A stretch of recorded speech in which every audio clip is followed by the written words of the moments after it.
ಒಳ ಮೀಸಲಾತಿಗಾಗಿ ಒಳಸಂಧಾನ ಕಡೆಗೂ ದಲಿತ ಸಮುದಾಯದ ಒಳ ಮೀಸಲಾತಿ ಮಾಡುವ ಅಧಿಕಾರ ರಾಜ್ಯ ಸರ್ಕಾರಗಳಿಗಿದೆ ಅಂತ ಈಗ್ಗೆ 2 ವರ್ಷಗಳ ಹಿಂದೆ ಆಗಸ್ಟ್ 1, 2024ರಲ್ಲಿ ಸುಪ್ರೀಂ ಕೋರ್ಟಿನ ಸಂವಿಧಾನ ಪೀಠ ಆದೇಶ ಕೊಟ್ಟ ಮೇಲೆ ಸಿದ್ದರಾಮಯ್ಯ ಸರ್ಕಾರ ಅವತ್ತೇ ಕಾರ್ಯೋನ್ಮುಖವಾಗಬೇಕಾಗಿತ್ತು.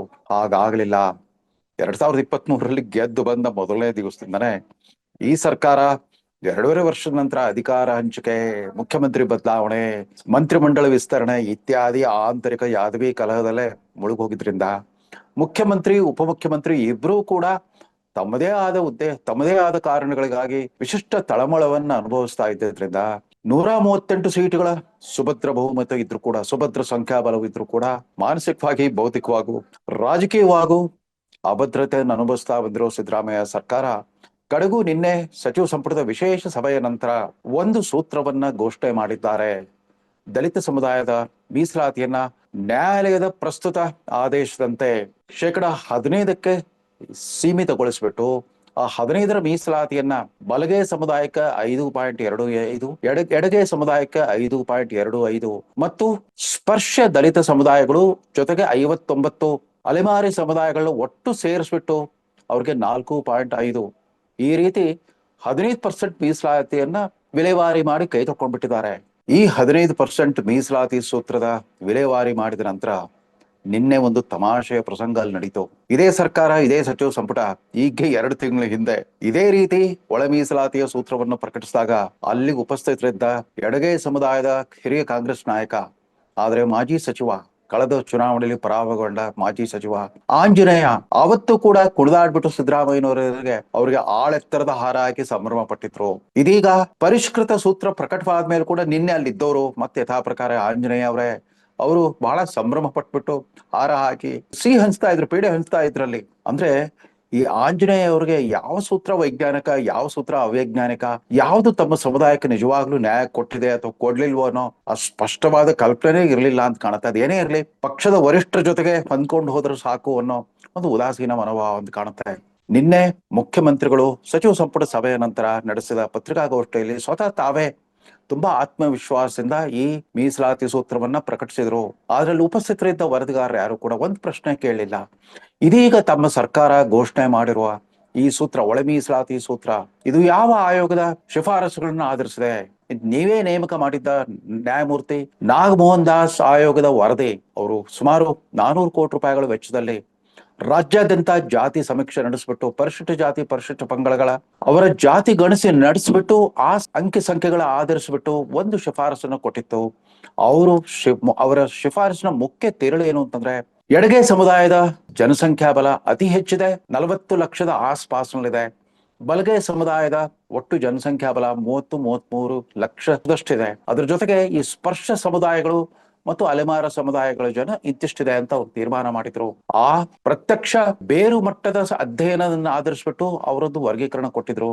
ಅದಕ್ಕೂ ಪೂರ್ವದಲ್ಲಿ ಹೆಚ್ಚು ಕಡಿಮೆ ನಾಗಮೋಹನ್ ದಾಸ್ ವರದಿಯ ಶಿಫಾರಸುಗಳ ತರವೇ ಹಿಂದಿದ್ದ ಬಸವರಾಜ ಬೊಮ್ಮಾಯಿ ನೇತೃತ್ವದ ಭಾಜಪ ಸರ್ಕಾರ ಮೊದಲಿನ ಸದಾಶಿವ ಆಯೋಗದ ವರದಿ, ತದನಂತರ ತಾನೇ ನೇಮಿಸಿದ್ದ ಆವತ್ತಿನ ಕ್ಯಾಬಿನೆಟ್ ಸಚಿವ ಮಾಧುಸ್ವಾಮಿ ಅಧ್ಯಕ್ಷತೆಯ ಸಮಿತಿಯ ಶಿಫಾರಸು ಆಧರಿಸ್ಬಿಟ್ಟು ಒಂದು ಸರ್ಕಾರಿ ಆದೇಶವನ್ನು ಅವತ್ತೇ ಹೊರಡಿಸ್ಬಿಟ್ಟಿತ್ತು. ಅಂದ್ರೆ ಅದ್ರ ಪ್ರಕಾರ ಎಡಗೈ ಸಮುದಾಯದ ಜನಸಂಖ್ಯಾ ಬಲ ಅತಿ ಹೆಚ್ಚಿರೋದ್ರಿಂದ ಅವ್ರಿಗೆ 6% ಮೀಸಲಾತಿ, ಬಲಗೈ ಸಮುದಾಯಕ್ಕೆ 5.5% ಮೀಸಲಾತಿ, ತದನಂತರ ಬಂಜಾರ, ಬೋವಿ, ಕೊರಚ, ಕೊರ್ಮ ಇತ್ಯಾದಿ ಸ್ಪರ್ಶ ದಲಿತ ಸಮುದಾಯಗಳಿಗೆ 4.5% ಮೀಸಲಾತಿ ಮತ್ತು ಇತರ ಅಂದ್ರೆ ಅಲೆಮಾರಿಗಳಿಗೆ ಪ್ರತ್ಯೇಕ 1% ಮೀಸಲಾತಿ. ಈ ರೀತಿ 4 ರೀತಿಯ ವರ್ಗೀಕರಣ ಮಾಡಿಬಿಟ್ಟು ಒಂದು ಸರ್ಕಾರಿ ಆದೇಶವನ್ನು ಹೊರಡಿಸಿತ್ತು. ಅದಕ್ಕೆ ರಾಜ್ಯಪಾಲರ ಅನುಮೋದನೆಯನ್ನು ಪಡ್ಕೊಂಡಿತ್ತು ಮತ್ತು 4 ವರ್ಷಗಳ ಕಾಲ 2022ರಿಂದ 2025ರವರೆಗೂ ಕೂಡ ವೃತ್ತಿ ಶಿಕ್ಷಣದ ಪ್ರವೇಶಾತಿ ಮತ್ತು ಸರ್ಕಾರಿ ನೇಮಕಾತಿಗಳಲ್ಲಿ ಆ ಸೂತ್ರ ಅನುಷ್ಠಾನಗೊಂಡ್ಬಿಟ್ಟಿತ್ತು. ಆ ಬಿಜೆಪಿ ಸರ್ಕಾರದ ಆದೇಶ ಪ್ರಕಾರ ಪರಿಶಿಷ್ಟ ಜಾತಿ ಪರಿಶಿಷ್ಟ ಪಂಗಡಗಳಿಗೆ 17+7 20% ಮೀಸಲಾತಿ ಸೌಲಭ್ಯವನ್ನ ಕಲ್ಪಿಸಿದ್ರು. 15 ಇದ್ದಿದ್ದನ್ನ 17 ಏರಿಸಿದ್ರು ಪರಿಶಿಷ್ಟ ಜಾತಿಗಳಿಗೆ, 3 ಇದ್ದಿದ್ದನ್ನ 7% ಏರಿಸಿದ್ರು ಪರಿಶಿಷ್ಟ ಪಂಗಡಗಳಿಗೆ ಬಿಜೆಪಿ ಸರ್ಕಾರ.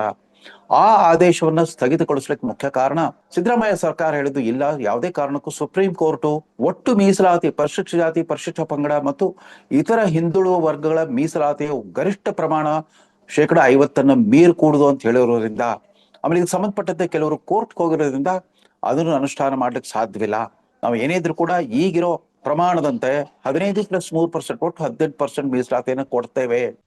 ಆಗ್ಲಿ ಈ 15% ಮೀಸಲಾತಿ ಅದರ ವಿಲೇವಾರಿ ಮಾಡುವಾಗ್ಲೂ ಕೂಡ ಯಾವ್ದಾದ್ರದ್ದು ವೈಜ್ಞಾನಿಕ ಸೂತ್ರವನ್ನ ಅನುಸರಿಸಬೇಕಾಗಿತ್ತಲ್ವಾ? ಈ ಸರ್ಕಾರ ತಾನೇ ನೇಮಿಸಿದ ನ್ಯಾಯಮೂರ್ತಿ ನಾಗಮೋಹನ್ ದಾಸ್ ಆಯೋಗದ ವರದಿಯನ್ನ ವೈಜ್ಞಾನಿಕ ಅಂತ ಪರಿಗಣಿಸ್ಲಿಲ್ವಾ? ಸರ್ಕಾರ ಅವರ ವರದಿಯನ್ನ, ಅವರ ಶಿಫಾರಸುಗಳನ್ನ ಅನುಷ್ಠಾನ ಯೋಗ್ಯವಲ್ಲ ಅಂತ ತಿರಸ್ಕರಿಸಿದ್ಯಾ? ಈ ಪ್ರಶ್ನೆನ ಯಾರೂ ಕೇಳಲಿಲ್ಲ, ಅದಕ್ಕೆ ಅವರು ಉತ್ತರಿಸಲೂ ಇಲ್ಲ. ಕಡೆಗೂ ಸರ್ಕಾರ ತನ್ನ ಅನುಕೂಲಕ್ಕೆ ತಕ್ಕಂತೆ ಅನುಷ್ಠಾನಗೊಳಿಸಿದ ಸೂತ್ರ ಮುಖ್ಯ ಕಾರ್ಯದರ್ಶಿ ಶ್ರೀಮತಿ ಶಾಲಿನಿ ರಜನೀಶ್ ಅವರ ನೇತೃತ್ವದ ಒಂದು ತಾಂತ್ರಿಕ ಸಮಿತಿ ಕೇವಲ ಒಂದು ವಾರದಲ್ಲಿ ತಯಾರು ಮಾಡಿದ ಸೂತ್ರವನ್ನ ತಕ್ಷಣವೇ ಒಪ್ಕೊಂಡ್ಬಿಟ್ಟು ಈಗ ಘೋಷಣೆ ಮಾಡ್ಬಿಟ್ಟಿದ್ದಾರೆ. 3 ವರ್ಗಗಳನ್ನು ಮಾತ್ರ ಸೃಷ್ಟಿಸ್ಬಿಟ್ಟು 5.25% ಎಡಗೈನವ್ರಿಗೆ, 5.25% ಬಲಗೈನವ್ರಿಗೆ ಮತ್ತು ಇತರ ಸಮುದಾಯಗಳಿಗೆ, ಸ್ಪರ್ಶ ಸಮುದಾಯಗಳು ಮತ್ತು ಅಲೆಮಾರಿಗಳಿಗೆ ಒಟ್ಟು 4.5%, ಈ ರೀತಿ 15% ಮೀಸಲಾತಿಯನ್ನು ವಿತರಿಸಿ ಕೈ ತೊಳ್ಕೊಂಡ್ಬಿಟ್ಟಿದ್ದಾರೆ. ಅಂದ್ರೆ ಇನ್ನು ಮುಂದೆ ಸಿದ್ದರಾಮಯ್ಯ ಸರ್ಕಾರ ಯಾವುದೇ ಉದ್ದೇಶಕ್ಕಾಗಿ ಒಂದು ಆಯೋಗ ರಚನೆ ಮಾಡಿದ್ರೆ, ಒಂದು ವಿಚಾರಣಾ ಆಯೋಗ, ಅದು ಯಾವ್ದಾದ್ರು ಒಂದು ಹಗರಣಕ್ಕೆ ಆಡಳಿತಾತ್ಮಕ ಹಗರಣಕ್ಕೆ ಸಂಬಂಧಪಟ್ಟ ಆಯೋಗ ಆಗಿರ್ಬೋದು, ಅಥವಾ ಸಾಮಾಜಿಕ ನ್ಯಾಯಕ್ಕೆ ಸಂಬಂಧಪಟ್ಟ ಸವಾಲುಗಳನ್ನ ಇತ್ಯರ್ಥಗೊಳಿಸೋ ಒಂದು ವಿಷಯವಾಗಿರ್ಬೋದು, ಇನ್ ಮುಂದೆ ಎಂದಾದ್ರೂ ಕೂಡ ಯಾರಾದ್ರೂ ನ್ಯಾಯಮೂರ್ತಿಗಳು, ಹಾಲಿ ಅಥವಾ ಸೇವಾ ನಿವೃತ್ತ ನ್ಯಾಯಮೂರ್ತಿಗಳು ಈ ಸರ್ಕಾರದಲ್ಲಿ ವಿಶ್ವಾಸ ಇಟ್ಟು ಆ ಆಯೋಗದ ಅಧ್ಯಕ್ಷತೆಯನ್ನು ವಹಿಸಿಕೊಳ್ಳೋದು ಸಾಧ್ಯವೇ? ಜಸ್ಟಿಸ್ ನಾಗಮೋಹನ್ ದಾಸ್ ಆಯೋಗದ ವರದಿಯನ್ನ ಮೂಲಭೂತ ಮಾಡೋದ್ರ ಮೂಲಕ ಸಿದ್ದರಾಮಯ್ಯ ಸರ್ಕಾರ ಈ ನಮ್ಮ ನ್ಯಾಯಮೂರ್ತಿಗಳ ಸಮುದಾಯಕ್ಕೆ ಒಂದ್ ರೀತಿಯಲ್ಲಿ ಮುಜುಗರ ತಂದಂತಾಗಿದೆ, ಅವಮಾನ ಮಾಡದಂತಾಗಿದೆ. ಈ ಪ್ರಶ್ನೆಯನ್ನ ವಿರೋಧ ಪಕ್ಷಗಳು ಕೂಡ ಎತ್ಕೋಬೇಕು. ಇದರಲ್ಲಿ ದಲಿತ ಸಮುದಾಯದ ಒಳ ಮೀಸಲಾತಿ ವಿಚಾರ ಇರಲಿ, ಅದಕ್ಕೂ ಪೂರ್ವದಲ್ಲಿ ಸಿದ್ದರಾಮಯ್ಯನವರ ಮೊದಲ ಅವಧಿಯಲ್ಲಿ 2013-2018ರಲ್ಲಿ ಅವರೇ ರಚಿಸಿದ್ದ ಕೆಂಪರಾಜು ಆಯೋಗದ ನ್ಯಾಯವಾದಿ ಕೆಂಪರಾಜು ಅಧ್ಯಕ್ಷತೆಯ ಇತರ ಹಿಂದುಳಿದ ವರ್ಗದ ಆಯೋಗದ ವರದಿಯನ್ನ ಅವತ್ತು ಸ್ವೀಕರಿಸಲಿಕ್ಕೆ ಮೀನಾಮೇಷ ನೋಡಿದ್ರು. ಅಟಕ ಸರ್ಕಾರ ಬಿದ್ದೋಯ್ತು, ಸಮ್ಮಿಶ್ರ ಸರ್ಕಾರ ಬಂತು. ಅದಾದ್ಮೇಲೆ ಆಪರೇಷನ್ ಕಮಲದ ಫಲವಾಗಿ ಬಿಜೆಪಿ ಸರ್ಕಾರ ಬಂತು. ಅವರು ಜಯಪ್ರಕಾಶ್ ಹೆಗಡೆ ಅವರ ಮತ್ತೊಂದು ಶಾಶ್ವತ ಹಿಂದುಳಿದ ವರ್ಗದ ಆಯೋಗಕ್ಕೆ ಆ ಜವಾಬ್ದಾರಿಯನ್ನು ಒಪ್ಪಿಸಿದ್ರು. ಜಯಪ್ರಕಾಶ್ ಹೆಗಡೆ ಅವರು ಅದಕ್ಕೆ ಸಂಬಂಧಪಟ್ಟ ಪೆಟ್ಟಿಗೆಯನ್ನು ತೆಗೆದು ನೋಡಿದಾಗ ಕೆಂಪರಾಜು ವರದಿಯ ಮೂಲ ಪ್ರತಿಯೇ ಇರಲಿಲ್ವಂತೆ. ಆ ಲಭ್ಯವಿದ್ದ ಪ್ರತಿ ಮೇಲೆ ಆ ಆಯೋಗದ ಸದಸ್ಯ ಕಾರ್ಯದರ್ಶಿಯವರು ಸಹಿ ಮಾಡ್ಲಿಲ್ವಂತೆ. ಹೀಗಾಗಿ ಜಯಪ್ರಕಾಶ್ ಹೆಗಡೆ ಅವರು ಕೆಂಪರಾಜು ಆಯೋಗದ ವರದಿಯನ್ನ ಅಂಕಿ ಸಂಖ್ಯೆಗಳನ್ನ ಆಧರಿಸ್ಬಿಟ್ಟು, ಅದರ ದತ್ತಾಂಶವನ್ನು ಆಧರಿಸ್ಬಿಟ್ಟು ಒಂದಿಷ್ಟು ಶಿಫಾರಸು ಕೊಟ್ರು. ಅದನ್ನ ಯಾರು ಒಪ್ಕೊಳ್ಳೇ ಇಲ್ಲ. ರಾಜ್ಯದ ಪ್ರಭಾವಿ ಜನಾಂಗಗಳು ವಿರೋಧಿಸಿದ್ರಿಂದ ಅದನ್ನ ಕೈ ಬಿಟ್ರು. ಅದಾದ್ಮೇಲೆ ನ್ಯಾಯವಾದಿ ಅಂದ್ರೆ ಮಾಜಿ ಅಡ್ವೊಕೇಟ್ ಜನರಲ್ ಮತ್ಸೂದನ್ ನಾಯಕ್ ನೇತೃತ್ವದ ಮತ್ತೊಂದು ಹಿಂದುಳಿದ ವರ್ಗದ ಆಯೋಗವನ್ನು ರಚಿಸ್ಬಿಟ್ಟು 460 ಕೋಟಿ ರೂಪಾಯಿ ಖರ್ಚು ಮಾಡ್ಬಿಟ್ಟು ಮತ್ತೆ ಜಾತಿ ಸಮೀಕ್ಷೆ ನಡೆಸಿದ್ದು ಇದೇ ಸರ್ಕಾರ. ಇದುವರೆಗೂ ಕೂಡ ಅದರ ದತ್ತಾಂಶಗಳೇನು, ಅದ್ರ ಹಣೆಬರ ಏನಾಯ್ತು ಅಂತ ಹೇಳೋ ಧೈರ್ಯ ಯಾರಿಗೂ ಇಲ್ಲ. ತಾವು ಅಭಿನವ ದೇವರಾಜ ಅರಸು ಅಂತ ತಮ್ಮನ್ನು ತಾವೇ ಬಣ್ಣಿಸಿಕೊಳ್ಳುವ ಸಿದ್ದರಾಮಯ್ಯನವರು ಪಾಪ ತಾವು ಹೇಳ್ಕೊಳ್ಳೋದಿಲ್ಲ, ಅವರ ಬೆಂಬಲಿಗರು ಅಭಿಮಾನಿಗಳು ಅವ್ರನ್ನ ಹಾಗೆ ಬಣ್ಣಿಸ್ತಾರೆ. ಯಾಕೆ ಒಂದು ರಾಜಕೀಯ ಇಚ್ಛಾಶಕ್ತಿಯನ್ನ ಪ್ರದರ್ಶಿಸಲಿಲ್ಲ? ಬಲಗೈ ಸಮುದಾಯದ ನಾಯಕರುಗಳೆಲ್ಲ ತುಂಬಾ ವರ್ಚಸ್ಸುಗಳು. ಅಖಿಲ ಭಾರತ ಕಾಂಗ್ರೆಸ್ ಅಧ್ಯಕ್ಷ ಮಲ್ಲಿಕಾರ್ಜುನ್ ಖರ್ಗೆ ಅವರಿಂದ ಹಿಡಿದು ಗೃಹ ಸಚಿವ ಪರಮೇಶ್ವರ್, ಸಮಾಜ ಕಲ್ಯಾಣ ಸಚಿವ ಡಾಕ್ಟರ್ ಮಹದೇವಪ್ಪನವರಂಥ ಪ್ರಭಾವಿ ನಾಯಕರ ಎದುರಿಗೆ ಮಣಿಲೇಬೇಕಾಯ್ತು. ಅದೆಲ್ಲ ಒಂದು ಪ್ರತಿಷ್ಠೆಯಾಗಿ ತಗೊಂಡ್ಬಿಟ್ರು. ಎಡಗೆ ಸಮುದಾಯಕ್ಕೆ ತಮಗಿಂತ 0.5% ಜಾಸ್ತಿ ಮೀಸಲಾತಿ ಕೊಟ್ಬಿಟ್ರೆ ತಮಗೆ ಅಪಮಾನ ಆಗುತ್ತೆ ಅನ್ನೋ ಒಂದು ದೃಷ್ಟಿಕೋನ ಬಂತು ಅಂತ ಕಾಣುತ್ತೆ. ಇದು ಪ್ರತಿಷ್ಠೆಯ ಕಾಳಗ ಆಗೋಗ್ಬಿಡ್ತು. ಹೀಗಾಗ್ಬಿಟ್ಟು ನಿಜಕ್ಕೂ ಬಲಿಪಶುಗಳಾಗಿರೋರು ಆ 59 ಜಾತಿಗಳಿರುವಂತ ಕೇವಲ 5.5 ಲಕ್ಷ ಜನಸಂಖ್ಯಾ ಬಲ ಇರೋ ಅಲೆಮಾರಿಗಳು ಅಂದ್ರೆ ಅಡ್ರೆಸ್ ಇಲ್ಲದೆ ಇರೋರು. ಅವ್ರಿಗೆ ಯಾರೂ ಕೂಡ ಧ್ವನಿ ಎತ್ತುವವರು ಇಲ್ವೇ ಇಲ್ಲ. ಪಂಚಾಯತಿಗಳಿಂದ ಹಿಡಿದು ಶಾಸಕಾಂಗದವರೆಗೂ ಕೂಡ ಅವರ ಪ್ರತಿನಿಧಿಗಳು ಇಲ್ಲ. ಅವರ ಶೈಕ್ಷಣಿಕ ಸ್ಥಿತಿಗತಿಗಳು ಏನಾಗಿದೆ ಅನ್ನೋ ಒಂದು ಖಚಿತವಾದ ಅಧ್ಯಯನದ ಮಾಹಿತಿ ಇಲ್ಲ. ಇದ್ರ ಮಧ್ಯ ಶಾಶ್ವತ ಹಿಂದುಳಿದ ಆಯೋಗದ ಮಾಜಿ ಅಧ್ಯಕ್ಷ ಮತ್ತು ಅತ್ಯಂತ ಅಧ್ಯಯನಶೀಲ ವಿಚಾರವಂತ ಹೋರಾಟಗಾರ ಮತ್ತು ವಕೀಲ ಡಾಕ್ಟರ್ ಸಿ ಎಸ್ ದ್ವಾರಕನಾಥ್ ಅವರು ಈ ಅಲೆಮಾರಿಗಳ ಸಮುದಾಯದ ಹೋರಾಟವನ್ನ ಸ್ವಯಂ ತಾವೇ ವಹಿಸ್ಕೊಂಡ್ಬಿಟ್ಟು ಇದುವರೆಗೂ ಕೂಡ ಅವರ ಸಮಗ್ರ ಕುಲಾಧ್ಯಯನ ಮಾಡ್ಬಿಟ್ಟು ಒಂದು ಧಾರಾವಾಹಿ ರೀತಿಯಲ್ಲಿ ಒಂದು ಡಿಜಿಟಲ್ ಸುದ್ದಿವಾಹಿನಿಯಲ್ಲಿ ಒಂದು ವೆಬ್ಸೈಟ್ ನಲ್ಲಿ ಲೇಖನಗಳನ್ನ ಪ್ರಕಟಿಸ್ತಾ ಬಂದಿದ್ದಾರೆ.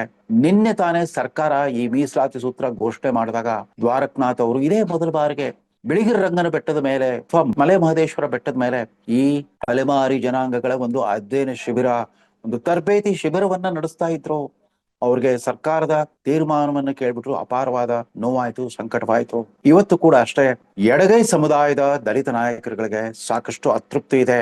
ಕಾಂಗ್ರೆಸ್ ನಲ್ಲಿ ಇರೋರಿಗೆ ಇವತ್ತು ಅಳಿವು ಉಳಿವಿನ ಪ್ರಶ್ನೆ. ಯಾಕಾದ್ರೂ ನಮ್ಮ ಮುಖ್ಯಮಂತ್ರಿನ ಎದುರು ಹಾಕೋಬೇಕು? ಸ್ವತಃ ಮುಖ್ಯಮಂತ್ರಿ ಅವರೇ ಅಭದ್ರತೆಯಿಂದ ನರಳುತ್ತಾ ಇರುವಾಗ ನಾವ್ ಯಾಕೆ ಅವ್ರಿಗೆ ಕಿರಿಕಿರಿ ಮಾಡ್ಬೇಕನ್ನೋ ಒಂದು ಸೌಜನ್ಯದಿಂದಾಗ ಸುಮ್ಮನಿರಬಹುದು. ನೋಡಿ, ಸಿದ್ದರಾಮಯ್ಯನವ್ರ ಬಗ್ಗೆ ಸ್ವತಃ ಅವರ ಆಪ್ತ ಸಹೋದ್ಯೋಗಿ PWD ಸಚಿವ ಸತೀಶ್ ಜಾರಕಿಹೊಳಿ ಹೇಳ್ಬಿಟ್ಟಿದ್ದಾರೆ, ಸಿದ್ದರಾಮಯ್ಯನವ್ರು ಯಾಕೋ ಕಾಂಪ್ರಮೈಸ್ ಪಾಲಿಟಿಕ್ಸ್ ಮಾಡ್ಕೋಬೇಕಾಗಿ ಬಂದ್ಬಿಟ್ಟಿದೆ ಅಂತ ಅಂದ್ಬಿಟ್ಟು. ಅವ್ರು ಯಾಕೋ ಮೌನ ತಾಳ್ಬಿಟ್ಟಿದ್ದಾರೆ, ಅವರು ಅಸಹಾಯಕರಾಗ್ಬಿಟ್ಟಿದ್ದಾರೆ ಅಂತ ಅವ್ರು ಹೇಳ್ತಾರೆ. ಅವರ ಮತ್ತೊಬ್ಬ ಮಾಜಿ ಸಚಿವ ಸಹೋದ್ಯೋಗಿ KN ರಾಜಣ್ಣ ಅಂತೂ ಇಲ್ಲ, ಸಿದ್ದರಾಮಯ್ಯನವರು ರಾಜಿ ಕಬೂರಿ ರಾಜಕಾರಣಕ್ಕೆ ಶರಣಾಗ್ಬಿಟ್ಟಿದ್ದಾರೆ ಅಂತ ಅವ್ರು ಹೇಳ್ತಾರೆ. ಇಂಥ ಸಂದಿಗ್ಧ ಸ್ಥಿತಿಯಲ್ಲಿ ಸಿದ್ದರಾಮಯ್ಯ ಪ್ರಕಟಿಸಿರೋ ಆ ಒಳ ಮೀಸಲಾತಿ ಆದೇಶ ಅದೊಂಥರ ಒಳಸಂಧಾನದ ಮೂಲಕ ರಾಜಕೀಯ ಉದ್ದೇಶಗಳಿಗಾಗಿ ನಡೆದ ಒಳಸಂಧಾನದ ಫಲವಾಗಿ ಅದು ಹೊರಗೆ ಬಂದಿದೆ ಅಷ್ಟೇ ಹೊರತು ಯಾವುದೇ ಒಂದು ನ್ಯಾಯೋಚಿತವಾದ ವೈಜ್ಞಾನಿಕವಾದ ಪರಿಗಣನೆಯಿಂದ ಅಲ್ವೇ ಅಲ್ಲ. ಕರ್ನಾಟಕದ ಇತಿಹಾಸದಲ್ಲಿ ಹೀಗೇನೆ ನಡೀತಾ ಬಂದಿದೆ. ವಿವಿಧ ಜಾತಿ ಜನಾಂಗಗಳ ನಡುವಿನ ಈ ಪೈಪೋಟಿ, ಮೀಸಲಾತಿಗೋಸ್ಕರ ನಡೀತಿರೋ ಹೋರಾಟಗಳೆಲ್ಲ ಅವುಗಳಿಗಾಗಿ ನೇಮಿಸಿರೋ ಆಯೋಗದ ಅಧ್ಯಯನ ವೈಜ್ಞಾನಿಕವಾಗಿರುತ್ತೆ. ಆ ವರದಿಯನ್ನ ಆಧರಿಸ್ಬಿಟ್ಟು ಸರ್ಕಾರಗಳ ಅನುಷ್ಠಾನ ಅವೈಜ್ಞಾನಿಕವಾಗಿರುತ್ತೆ, ಸಂಪೂರ್ಣವಾಗಿ ರಾಜಕೀಯವಾಗಿರುತ್ತೆ, ರಾಜಕೀಯ ಉದ್ದೇಶಮಯವಾಗಿರುತ್ತೆ. ಅಲ್ಲಿ ಎಲ್ರಿಗೂ ನ್ಯಾಯ ನೀಡೋದು ಸಾಧ್ಯವೇ ಇಲ್ಲ. ಸಾಮಾಜಿಕ ನ್ಯಾಯದ ಆ ಕಥಾ ವಸ್ತುವೇ ಅಸಮಾನತೆಯ ನಿವಾರಣೆ ಉದ್ದೇಶವನ್ನು ಹೊಂದಿರೋದ್ರಿಂದ ಯಾವ್ದಾದ್ರು ಒಂದು ಜಾತಿಗೆ ನ್ಯಾಯ ಮಾಡ್ಲಿಕ್ಕೆ ಹೋದ್ರೆ ಈ ತರ ಈಗಾಗ್ಲೇ ಅವ್ರಿಗಿಂತ ಹೆಚ್ಚು ಮುಂದುವರೆದ ಜಾತಿಗಳಿಗೆ ಸ್ವಲ್ಪ ಅನ್ಯಾಯ ಆಗೋದು ಸಹಜ. ಆ ಅನ್ಯಾಯವನ್ನ ಸ್ವಲ್ಪ ಮಟ್ಟಿಗೆ ಸಹಿಸ್ಕೊಳ್ಳುವಂತ ಹೃದಯ ವೈಶಾಲತೆ ಮತ್ತು ಧೀಮಂತಿಕೆಯನ್ನು ಪ್ರದರ್ಶಿಸಲೇಬೇಕು. ಇದುವರೆಗೂ ದಲಿತ ಸಮುದಾಯದ ರಾಜಕೀಯ ಪ್ರಾತಿನಿಧ್ಯ ವಿಚಾರ ಬಂದಾಗೆಲ್ಲ ಬಹುತೇಕ ರಾಜಕೀಯ ಪಕ್ಷಗಳು ಪರಿಶಿಷ್ಟ ಜಾತಿ ಮತ್ತು ಪರಿಶಿಷ್ಟ ಜಾತಿಗಳಿಗೆ ಮೀಸಲಾದ ಬಹುತೇಕ ಸೀಟ್ಗಳನ್ನ ಬೋವಿ ಮತ್ತು ಬಂಜಾರ ಜನಾಂಗ ಕೊಡ್ತಾ ಇದ್ರು. ಅವರ ಲೆಕ್ಕಾಚಾರ ಏನು ಅಂತಂದ್ರೆ ಅದು ಕೂಡ ತಪ್ಪು ಗ್ರಹಿಕೆಯನ್ನು ಆಧರಿಸಿದ ಲೆಕ್ಕಾಚಾರ. ಅನ್ಟಚಬಲ್ ದಲಿತರ ಬದಲು ಟಚಬಲ್ ದಲಿತರಿಗೆ ಕೊಟ್ರೆ ಮೇಲ್ಜಾತಿಯವರು ಕೂಡ ಓಟ್ ಹಾಕ್ತಾರೆ, ಇಲ್ಲದ್ರೆ ನಮ್ಮ ಪಕ್ಷಕ್ಕೆ ಓಟ್ ಹಾಕ್ಲಾರರು ಅಂತ. ಇದು ಎಲ್ಲ ಜಾತಿ ಸಮುದಾಯಗಳ ಅವರ ಅಂತರಂಗದ ಭಾವನೆಗಳಿಗೆ ಮಾಡ್ತಿರೋ ಒಂದು ಅಪಚಾರ. ಅದೇ ಪ್ರವೃತ್ತಿ ಸಾಗಿ ಬಂದಿತ್ತು. ಹೀಗಾಗಿ ಒಳ ಮೀಸಲಾತಿ ಅಗತ್ಯ ಬಿತ್ತು. ಪರಿಶಿಷ್ಟ ಜಾತಿ ಹೆಸರಲ್ಲಿ ಬಹುತೇಕ ಲಾಭ ಪಡಿತಾ ಇದ್ದವರೆಲ್ಲ ಬೋವಿ, ಬಂಜಾರ, ಕೊರಚ, ಕೊರಮ ಇತ್ಯಾದಿ ಜಾತಿಗಳು ಮತ್ತು ಬಲಗೈ ಸಮುದಾಯದವರು, ಎಡಗೈ ಸಮುದಾಯದವರೆಲ್ಲ ನಿರ್ಲಕ್ಷಿಸಲ್ಪಟ್ರು ಅನ್ನೋ ಭಾವನೆ ಆಳವಾಗಿ ಬೇರೂರ್ತಾ ಬಂದಿದ್ರಿಂದ ಆಂಧ್ರದಲ್ಲಂತೂ ಕೂಡ ಮಾದಿಗ ದಂಡೂರ ಹೋರಾಟ ಅದು ಉಗ್ರಗಾಮಿತ್ವವನ್ನು ಪಡ್ಕೊಂಡ್ಬಿಟ್ಟಿತ್ತು. ಆಂಧ್ರದಲ್ಲಿ ಯಾವುದೇ ಜನಪರ ಚಳವಳಿ ಕೂಡ ಉಗ್ರ ಸ್ವರೂಪ ಪಡ್ಕೊಳ್ಳುತ್ತೆ, ಹಿಂಸಾತ್ಮಕ ಸ್ವರೂಪ ಪಡ್ಕೊಳ್ಳುತ್ತೆ. ಅದಕ್ಕೆ ಹೋಲಿಸಿದ್ರೆ ಕರ್ನಾಟಕದ ಪ್ರತಿಭಟನಾಕಾರರೆಲ್ಲ ಸೌಮ್ಯವಾದಿಗಳು. ಅದೇನೇ ಇರಲಿ, ಈಗ ಒಂದು ರಾಜಕೀಯ ನಿರ್ಧಾರ ಪ್ರಕಟವಾಗಿದೆ, ಅಷ್ಟರ ಮಟ್ಟಿಗೆ ಸಮಾಧಾನ ಪಡಬೇಕು. ಅದು ಸಮರ್ಪಕವಾಗಿದೆಯಾ, ಎಲ್ಲ ಸಂಬಂಧಿತ ಎಲ್ಲ ವರ್ಗಗಳಿಗೆ ಒಪ್ಪಿತವಾಗಿದೆಯಾ ಇಲ್ವೋ ಕಾದು ನೋಡ್ಬೇಕಾಗಿದೆ ಅಂತ ಹೇಳ್ತಾ, ನಿನ್ನೆ ಸಿದ್ದರಾಮಯ್ಯ ಸರ್ಕಾರ ಪ್ರಕಟಿಸಿರುವ ಆದೇಶ ಅದು ಒಳಸಂಧಾನದ ಆದೇಶ ಹೊರತು ವೈಜ್ಞಾನಿಕವಾದ ಒಳ ಮೀಸಲಾತಿ ಸೂತ್ರ ಅಲ್ವೇ ಅಲ್ಲ. ನಮಸ್ಕಾರ.